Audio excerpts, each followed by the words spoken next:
Bismillah ar-Rahman ar-Rahim, salam alaikum wa rahmatullahi ta'ala wa barakatuh. Que la paix soit avec vous, où que vous soyez, qui que vous soyez, soyez heureux, soyez bénis, soyez parmi les gens qui sont aimés par Allah. Et sachez que tous les êtres humains sont aimés par Allah, sauf celui qui ne veut pas. On a posé la question à notre prophète sallallahu alayhi wa sallam, on lui a dit, plutôt c'est lui qui l'a dit, tous les gens rentrent au paradis. Alors le mot rentre et le mot paradis, bien sûr, ce n'est qu'une métaphore. On est bien d'accord, on arrivera un jour à comprendre qu'est-ce que le paradis, cette récompense, et qu'est-ce que cet enfer qui est ce qu'on appelle la punition. Pour l'instant, les gens ont dans la tête où il va être brûlé avec le feu, où il va avoir des vêtements en soie, je sais pas quoi, qui se promènent dans une allée où il y a de la lumière. C'est n'importe quoi. Mais bref, disons que pour l'instant, le cerveau humain imagine ce qu'il veut jusqu'à ce qu'à un moment où, comme dit Allah Azza wa Jal, sata'tikum ayati, vous allez comprendre petit à petit à qui il s'adresse, à nous, aux autres, à ceux qui vont venir après. Est-ce que les premiers qui n'ont pas compris ça, pourquoi? Donc restons d'abord sur la métaphore du prophète. Il a dit tous les gens ont une récompense. Tous les gens qui ont été créés ont une récompense, sauf celui qui ne veut pas. La question simple et claire que tout le monde peut et aurait pu poser, mais est-ce qu'il y a des gens qui ne veulent pas avoir une récompense? Il a dit oui. C'est celui qui ne suit pas le chemin droit, le chemin d'Allah Azza wa Jal et le chemin que je vous ai tracé par la permission de Dieu. Alors, dans une des sourates, dans un verset, il dit il y a des gens qui vont avoir double punition et il va y avoir des gens qui vont avoir double récompense. Pourquoi? Il a plus fait des choses? Ouais, bon, ça se tient. S'il y a quelqu'un qui a fait plus de choses, il peut avoir effectivement double récompense. Mais du moment que Dieu est content de nous, il va nous donner. Alors, qu'est-ce que cette récompense? Écoutez bien, parce que c'est important. Ça commence toujours avec des choses que peut-être vous n'arrivez pas à rattacher, mais après 5 ou 6 enregistrements, c'est l'ampoule qui s'illumine. Ah oui, j'ai compris, et c'est le but, bien sûr. C'est lent à la détente, malheureusement, je ne peux pas faire plus vite. Je ne peux pas faire plus vite. J'ouvre une parenthèse. Ce tableau que vous voyez là, ça fait quelque temps, ça fait 2 ans, 3 ans qu'il est là. 3 ans où je l'ai commencé, je ne l'ai pas terminé. Je peux vous montrer la totalité du tableau. Il est en travail. Donc en fait, le premier jour où je l'ai fait, ça matérialise, disons que l'aspect général, c'est ce qu'il y a dans le cerveau de l'être humain. Alors, il y a des centaines de tableaux qui sont passés par là où ma tête, il n'y a pas que ici, j'ai habité dans des maisons en Allemagne, en Suisse, où je suis allé, j'ai dessiné, et ils sont vendus avec la permission et la bénédiction d'Allah. Celui-là, il représente la femme. C'est pas la femme en tant que corps, c'est pas la femme en tant que, c'est-à-dire le contraire de l'être humain, l'humain. Non, c'est le corps, c'est ce corps-là qu'on a matérialisé et qui est entouré de matériel qui ne sert à rien du tout. C'est juste de la fiction qui l'entoure dans une matière noire. Bon, il n'est pas terminé, effectivement, il faut après l'encadrer, le mettre dans un cadre. Pourquoi on met un dessin dans un cadre? C'est pour qu'il n'aille pas plus loin que ça, pour qu'il n'y ait pas une ouverture où les gens se perdent. Non, le cadre, il est là, on est encadré bien comme il faut. N'allez pas chercher plus loin, l'idée, elle est là. Après, ça ne reste qu'un être humain qui donne une idée, qui parle à travers un dessin ou qui s'exprime. Et donc, l'anecdote, c'est que le jour où je l'ai posé, mon épouse, qui n'est pas artiste, bien sûr, qu'est-ce que c'est que ce truc-là? C'est pas... Et donc, après un certain moment, elle commençait à le regarder autrement. Et à un certain moment, je l'ai enlevé. Pour le travailler, tout simplement, je n'avais aucune idée derrière la tête. J'avais juste enlevé le tableau pour l'emmener quelque part à plat pour travailler, parce que le tableau doit être travaillé toujours debout, pour qu'on puisse regarder. Et je ne m'évade pas, c'est toujours dans le même sujet. Je vous parle du tableau, mais c'est dans le même sujet de conversation. Parce que là, on va parler de Adam, la descente aux enfers, la descente à terre, la descente, la sortie de Adam de là où il était pour aller dans un autre endroit qui s'appelle la terre, et il n'a jamais quitté la terre. Elle m'a dit, il est où le tableau? Je dis, pourquoi? Tu l'aimais pas le tableau? Ouais, mais elle m'a dit, j'aurais bien aimé que... Il y a un truc qui me... Ah, et elle a commencé un petit peu à donner des idées, mais il faut le remettre en place. Donc en fait, le jour où il sera terminé bien comme il faut, et puis il sera mis en vente, là, ça va lui faire une émotion. Cette émotion-là qui a elle a mise sur ces objets qui l'entourent, il y a eu une certaine complicité, donc s'en séparer, ça va être très très dur. C'était l'histoire de ce tableau. Pourquoi j'ai évoqué ce tableau? Pour vous dire que ce manque de cette imagination, comment le cerveau imagine la récompense et en même temps la punition. L'enfer eut le paradis. Donc le prophète salam nous dit qu'il a assisté, et il a assisté à beaucoup de choses, qui doit et qui devait et qu'il aurait dû, non pas il aurait dû, mais il a dû absolument nous rapporter. C'est Dieu qui lui a donné cette vision pour qu'il nous en parle, pour qu'on puisse comprendre que ce qu'on appelle le paradis est toujours un endroit. On sort de l'histoire qu'on est dans le savoir de Dieu pour sortir effectivement vivre dans un vrai qu'on ne peut pas imaginer maintenant. Il a dit, il a vu quelqu'un qui sortait de l'enfer parce qu'il a terminé sa punition et il sortait, il était enfumé. Donc l'image, elle est simple à comprendre pour un être humain. Quelqu'un qui sort, qui marche sur quatre pattes, c'est l'idée, hein, c'est notre cerveau qui raconte ça. Il n'arrive pas à comprendre. Du moment qu'il marche à quatre pattes, c'est qu'il y a un terrain. Est-ce que ce terrain, est-ce que c'est de la terre? Est-ce que c'est du carrelage? Est-ce que, vous voyez, l'idée, elle est... Le cerveau humain ne peut pas imaginer des choses qu'il ne connaît pas, et c'est pour ça qu'il dit que le paradis, vous ne savez pas ce que c'est. Bref, le monsieur, il sort de cet enfer, de cette prison, de cette punition. Il a terminé il a purgé sa peine, et là, il ne peut qu'avoir une récompense pour les choses qu'il a fait. Pas tout le monde sortira de l'enfer. Il y a des gens qui sont éternels là-bas. Il y a des gens qui vont être punis de toute façon. Quoi qu'il arrive, il y aura demande de compte. Il faudra que tu sois puni pour quelque chose. Sauf si vraiment tu as payé tes dettes avant de rentrer. Donc il y a des gens qui peuvent, il y a des gens qui ne peuvent pas. Et il y a Al-A'raf, ce que je vous ai dit, qui sont là, ils ne sont ni punis, ni récompensés. Qu'est-ce qu'on fait? Il faut attendre la miséricorde de Dieu. Et attendre ici aussi, c'est pas vraiment, c'est une métaphore. Attendre. Bien.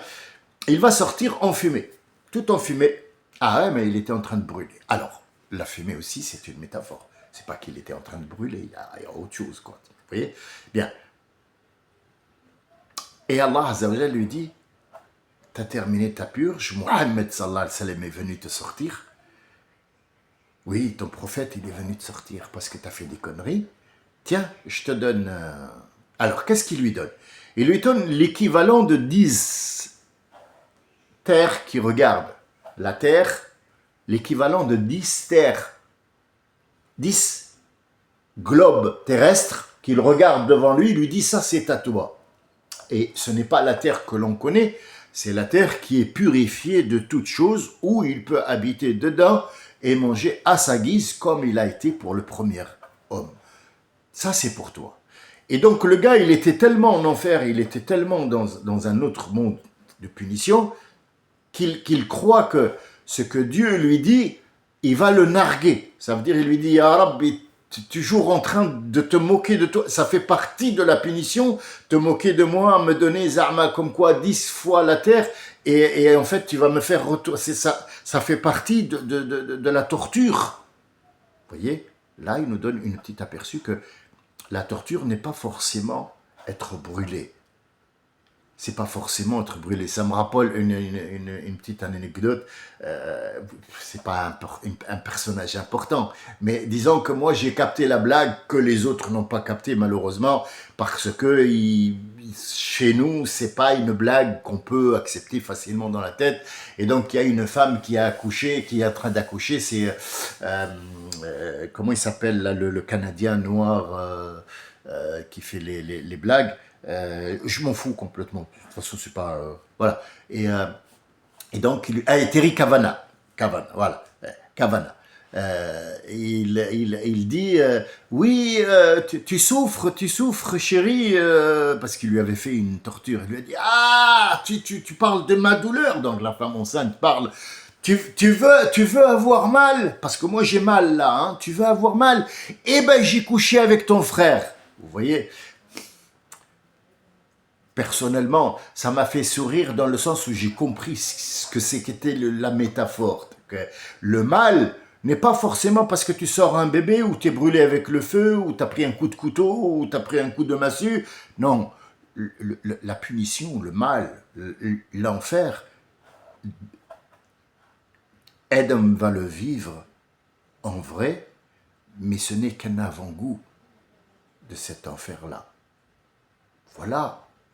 Qu'il faut savoir, ce qu'il faut savoir, c'est que, et il lui a dit, Allah, il lui a dit, pourquoi ça ne te plaît pas, ces 10, donnez-lui 10 encore, donc en fait, il va avoir l'équivalent de 10 globes terrestres qui lui appartiennent à lui, où il aura l'éternité pour aller se promener dedans, manger où il veut, mais manger, ce n'est plus le manger de la terre, c'est le manger de l'esprit, c'est le manger de lui qui n'aura plus un esprit. Mais cet esprit-là qu'il va avoir, il va être modifié pour pouvoir vivre là-bas. Je vous donne un autre exemple pour que vous compreniez que les mondes dans lesquels on vit, qu'ils soient parallèles ou que le monde qu'on vit là tout de suite, c'est pas forcément notre monde qui est vrai. Pour nous, il est vrai et les autres, ce sont que des suppositions, des mondes parallèles. Mais dans un autre monde, le moi qui existe dans l'autre côté, qu'est-ce qu'il dit sur mon monde à moi? Il dit que c'est une supposition. Il aurait pu faire un autre choix pour devenir décorateur et il aurait pu, il aurait créé une sorte de, je sais pas quoi, un boîtier qui s'appelle un téléphone pour parler aux gens et les gens qui l'écoutent de l'autre côté, peut-être qu'elle s'appellera pas Fatiha ou Mima ou Grec ou ils s'appelleront pas comme ça, ils s'appelleront un autre nom dans un autre monde. Voilà, donc les suppositions, l'esprit donne des informations à l'être humain qui ne comprendra pas. Qu'est-ce qu'il va arriver à Adam? Comment il va atterrir dans le monde qu'il n'a jamais quitté puisque tout a été créé là? Nous sommes dans le savoir de Dieu. Il n'y a pas un endroit. Ce n'est pas un endroit. Il faut arrêter de dire j'habite. Ça oui, il ne faut pas arrêter de dire j'habite. Tu dois donner ton adresse, tu habites en France ou en Amérique ou en truc. C'est tout à fait normal. C'est le monde dans lequel tu dois faire tes épreuves. Mais en réalité, il n'existe pas. Il n'existe pas et il est changeable. Il est interchangeable. Il n'arrête pas de changer, il n'arrête pas de se modifier. Tout ça pour à chaque fois qu'il se dérègle, il est automatiquement réglé. Je vous donne un exemple et je vous donne énormément d'exemples et vous avez l'impression de vous promener partout. Vous n'avez pas une idée claire, mais tout est clair, vous allez comprendre. À fur et à mesure, vous allez comprendre qu'on n'est pas perdu. Ce sont tous des choses qui sont reliées pour que vous arriviez à comprendre comment Adam a atterri. C'est tout. Donc, nous sommes, si vous voulez, sur une terre qui est interchangeable. Il faut qu'elle soit réglée à chaque fois qu'elle se dérègle, elle se règle. Ah, d'accord. Mais le monde dans lequel on est, il est où? Tu es toujours dans le savoir de Dieu. Le savoir de Dieu, il n'y a pas un endroit. Ça ne s'appelle pas 14 rue Maréchal Benjamin Franklin. Non. Non. Tu es dans un monde. Mais pour vivre ici, pour que ton cerveau comprenne, il faut que... Alors, cet esprit, elle va donner des idées au corps Et le corps, il a des images bien précises, il a un savoir, et ce savoir, ça s'appelle l'âme. Si l'âme n'arrive pas à déchiffrer, ou alors le corps ne comprend pas ce que les informations que l'esprit donne, l'âme ne peut rien pour. Par exemple, on dit, là, ce tableau, il y a une âme. Il vit, il a une âme, il raconte une histoire. Ils le savent. Les gens le savent. Ça veut dire que c'est pas un mot que j'invente. Moi, qu'est-ce que c'est qu'il nous raconte ce truc-là? Non, il a une âme. Je sais pas moi, une table, un décor. Un décor, il a une âme. Alors, j'ai mis quelques photos pour un quiz pour vous sur cette chaîne. C'est des photos de mon travail, de moi, debout, enfin, voilà comment je suis dans la vie. Parfois je suis en plein travail, parfois je suis en mode promenade, parfois voilà, je vous montre une petite pomme, la plus petite pomme du monde. Donc en fait, il y a 4 personnes qui réagissent. Tout le reste, je pense qu'ils s'en foutent ou ça les intéresse pas. Mais les gens qui ont répondu, je les remercie d'ailleurs, y compris Greg, Fatiha, Abdelkader, ils ont tous émis une idée, mais j'ai pas précisé que c'était mon travail. Ce travail-là, ce sont des trucs que j'ai ramassés dans la rue pour faire une entrée dans un couloir. C'est en Suisse allemande. Et donc, en fait, c'était mon travail de décoration. Il a dit, je voudrais un endroit pur, épuré, où je peux rester, où ça me rappelle pas le carrelage, ça me rappelle pas un mur, ça me rappelle rien du tout. Mais il a fallu que je mette de l'électricité. Donc, peut-être pas une ampoule, mais une lumière directe, et ça rentre dans le domaine de la décoration. Qu'est-ce qu'une lumière directe? Qu'est-ce qu'une lumière cachée? Qu'est-ce qu'une lumière qui est tamisée, ainsi de suite. Donc, la lumière, les objets font en sorte que tu te sentes bien ou pas. Ah, donc la lumière, l'endroit, fait en sorte que tu te sentes bien ou pas. C'est ça, la première approche de ce que c'est que Jannah, Nar, paradis et enfer. Adam ici, après avoir fait la connerie, il va lui dire maintenant sors. Sors de cette illusion dans laquelle je t'ai mis pour voir la réalité. Allez, ouvre les yeux maintenant. Ouvre, voilà, tu es au même endroit. Sauf que ma bénédiction que je t'ai mise sur cette terre où tu mangeais sans effort et que voilà, tu ne voyais pas ce que tu avais en bas et en haut, maintenant tu vas déguster la première des choses qu'il va avoir Adam et Hawa, et ils vont être séparés. Donc la première chose qu'il va goûter après avoir senti, donc le nez est mis au travail dès la première seconde, il a senti quelque chose qu'il ne connaissait pas et qui était très désagréable. C'est cette plante qu'il a mangée avec la température qui monte, le son qui commence, le son de l'oreille s'est mis à travailler, donc il va entendre avant l'ouest-ouest des vibrations. Maintenant, les vibrations passent à travers cet orifice il l'a découvert. Maintenant, il découvre qu'il a une oreille, il découvre qu'il a des yeux, il découvre il a découvert qu'il a une bouche, et là, il découvre qu'il a un petit truc en bas et derrière, et que sa femme, elle est différente de lui. Donc, en fait, il se demande, d'abord, ils sont où les autres, déjà? Et après avoir senti ce moment désagréable, il va ouvrir les yeux, il va se trouver sur directement l'UV, l'infrarouge et cette chaleur ou ce froid. On dit qu'il a atterri en Inde, mais en Inde, l'Inde, c'est maintenant qu'elle s'appelle l'Inde. À un certain moment, la Terre, tous les scientifiques vous disent que la Terre était un seul morceau, elle n'était pas stable. Il fallait que ces morceaux-là s'éloignent. Maintenant, vous prenez par exemple Maps, vous prenez la photo de Maps et vous découpez tous les continents, vous les rapprochez ensemble, vous allez trouver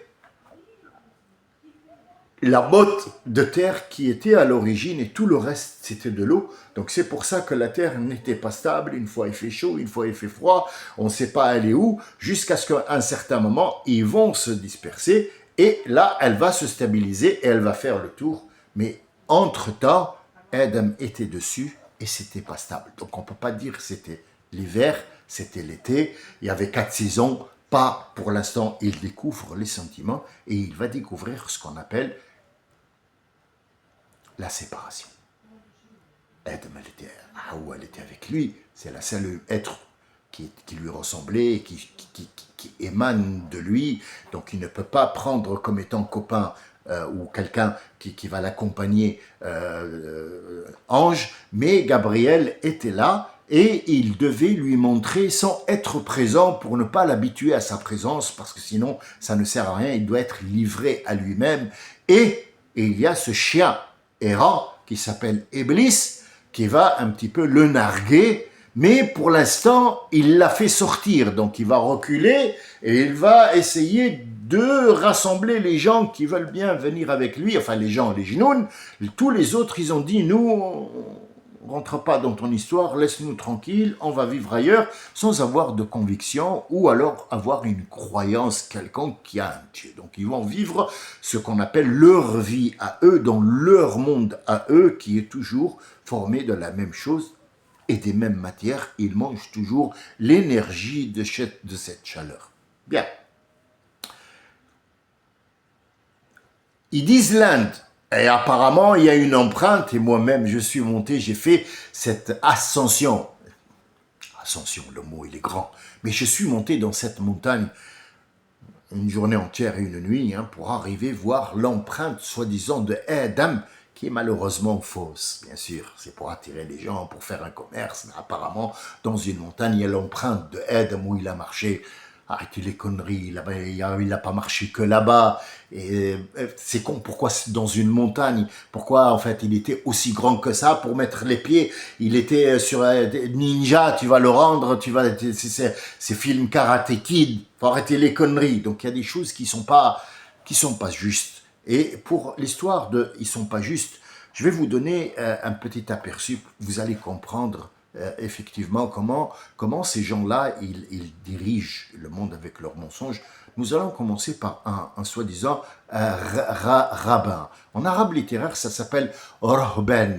Et Allah, dans un verset coranique, il dit que « ar-rahabina », ils ont créé des choses dont on leur a pas dit de faire, mais ils les ont fait pour un but bien précis. Ar-rahabina rohben, ça veut dire rabbin.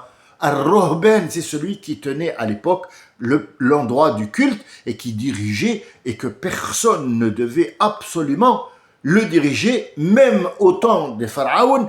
Ar-rohben, c'était lui qui décidait des affaires politiques et sociales, et il devait absolument, même si Pharaon se croyait comme étant un dieu, seul le Rohben qui s'appelait Haman, qui parlait au nom de Hamon, le dieu Hamon, et Haman devait être consulté. Il devait être consulté par Pharaon, et c'est lui, quelque part, ce Haman, qui lui a dit « il ne faut pas tuer Moïse parce que sinon il va être un martyr ».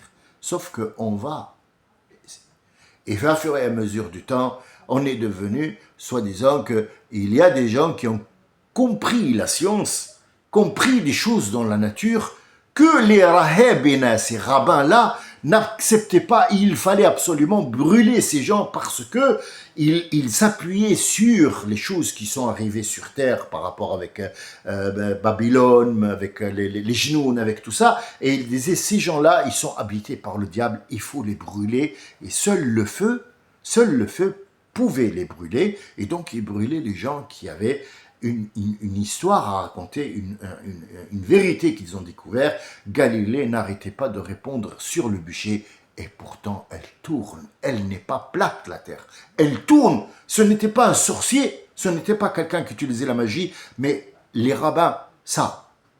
Alors, l'histoire que j'ai découvert là, rabbins, il y en a pour plusieurs. Il y en a pour toute catégorie, ils sont 12 catégories, et chaque catégorie a ses rabbins. Et maintenant, le rabbin n'habite plus dans ce qu'on appelle la synagogue ou le lieu de culte qu'ils appelaient à l'époque le ma'bad. Le ma'bad, c'est là où on adore, où on prie. Le ma'bad, c'est l'endroit où on prie.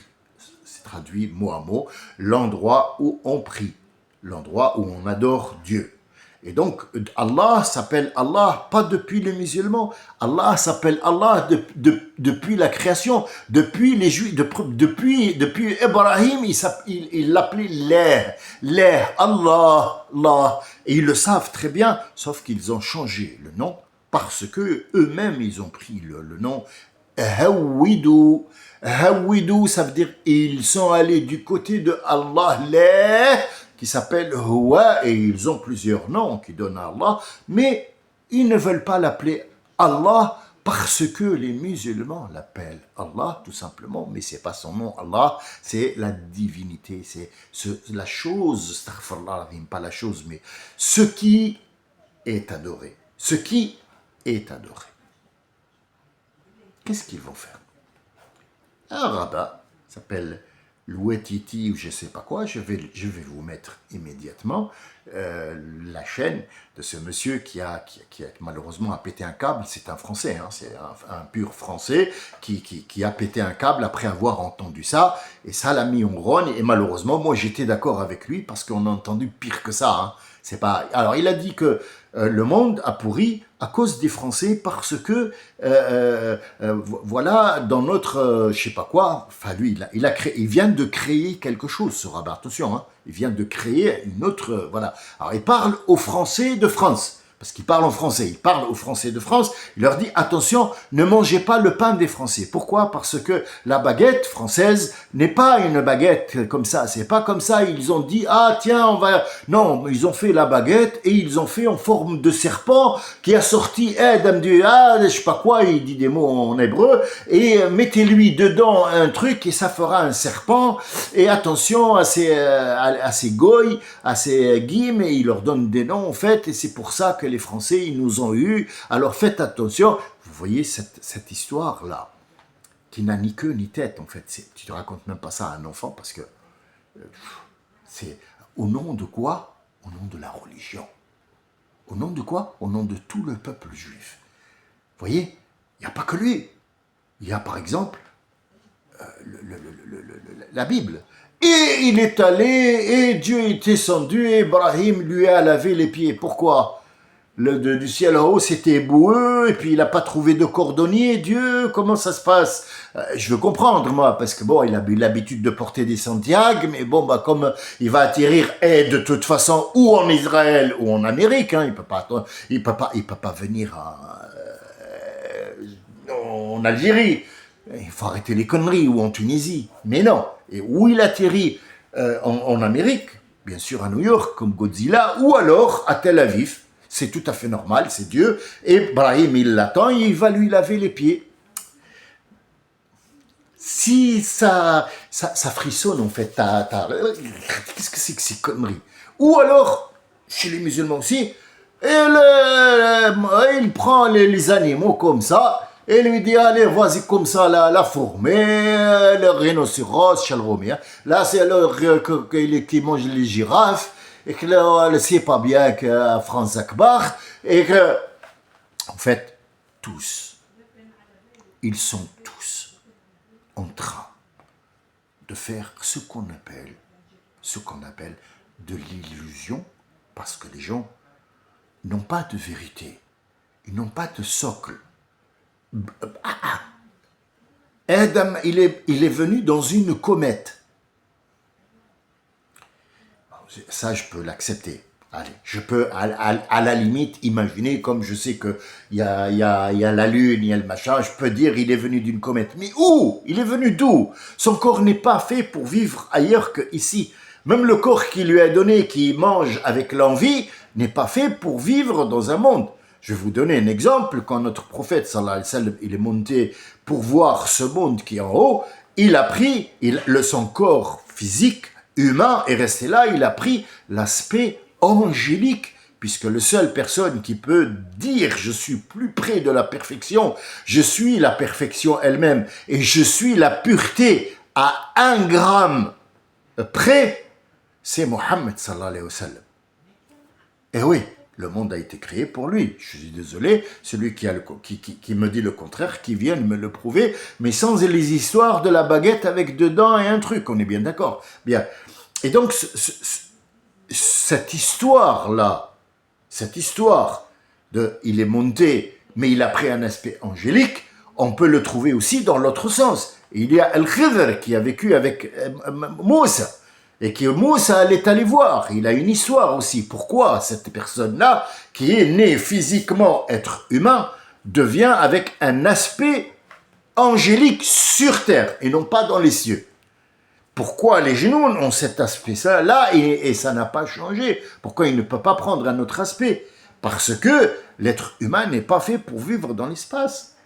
Et on a attendu jusqu'à ce que le dernier astronaute qui est français, j'ai pas envie de dire son nom pour ne pas dire que il m'a nommé, il n'a pas le droit de me nommer, malgré que c'est une personne publique, hein, j'ai le droit de nommer des personnes publiques que je vois dans une affiche. Donc du moment qu'il s'est affiché, je peux le prononcer. C'est l'astronaute français qui est monté, soi-disant, dans l'espace. Alors, il faut savoir c'est quoi l'espace. L'espace, c'est en fait il est en orbite, hein, il n'est pas allé plus loin, et il a dit de sa propre bouche, regardez voir l'astronaute que Yann Barthès, dans Quotidien, a invité, regardez dans YouTube, vous allez comprendre que ce qu'il a dit, c'est énorme, et pourtant, il n'a pas été coupé, mais il a été vite inondé par des publicités, parce qu'il vient de dire quelque chose qui n'était pas accepté. Comme Yuri Gagarin qui a dit, attention, j'ai découvert un truc que les gens nous ont caché, ils l'ont tué avant même qu'ils disent ce qu'il a découvert. Alors bon, il y a des musulmans qui ont dit, oui, il a entendu l'Even. Arrête. Essaye de fermer ta gueule quelque part.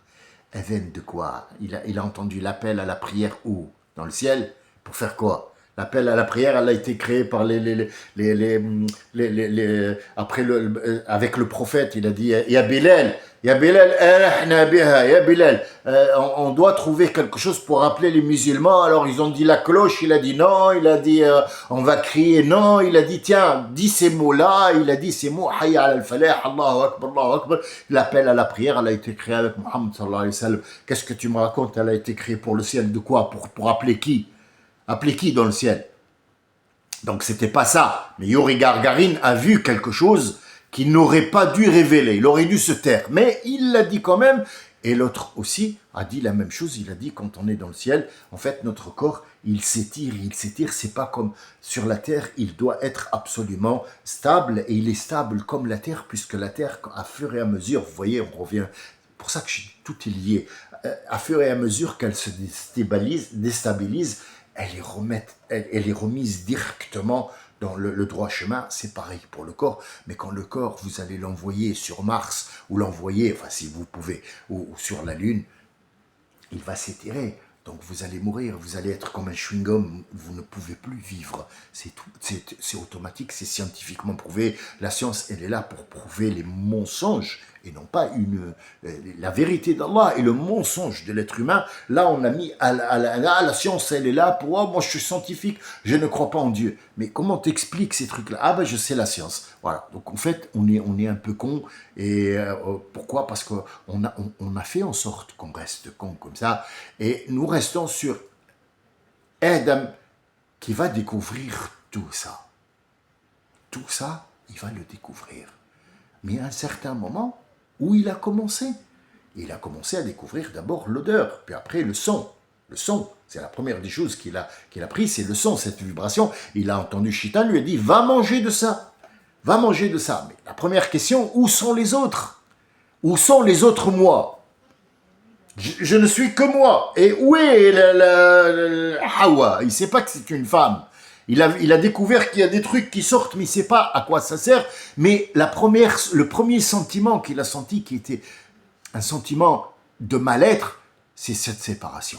Donc il doit errer dans ce morceau de terre qui n'est pas stable, avec tout ce qui se passe, les volcans, les machins, les trucs, pour se frayer un chemin et aller chercher cette dame. Et on lui dit d'aller dans le centre. Là, il va commencer à savoir quel est le centre, quel est l'Est, quel est l'Ouest, quel est le Sud. Et il va vivre avec ça. Le sud, l'ouest, l'est, en haut, en bas, il doit absolument les apprendre et comprendre ce que c'est, malgré qu'il a tout le savoir qu'il faut. Mais ce savoir qu'il a, il va être hérité par sa progéniture qui va venir après. Pour l'instant, il est en train de chercher Hawa. Je vous invite, pour les gens qui ne sont pas mariés, à aller chercher leur Hawa, parce qu'ils sont dans un manque. Et ce manque-là, le prophète, il dit, celui qui peut et qui a la possibilité de travailler et de faire un mouvement qui le rend responsable et qui a cette responsabilité et non pas l'argent, qu'il aille se marier, prendre une femme avec laquelle il va traverser un chemin qui s'appelle la vie. Je vous remercie de m'avoir écouté. Je vous dis à tout à l'heure peut-être, Inch'Allah, sur 4, 5 enregistrements, nous allons comprendre l'atterrissage de Adam. Qu'est-ce que ça veut dire l'atterrissage? D'où il vient? Mais soyez patients, prenez les choses petit à petit, comprenez-les. Inch'Allah, Allah vous ouvrira l'esprit. Nour Allah, il est à portée de tout le monde. Demandez-le, Inch'Allah. Salam alaikum wa rahmatullah.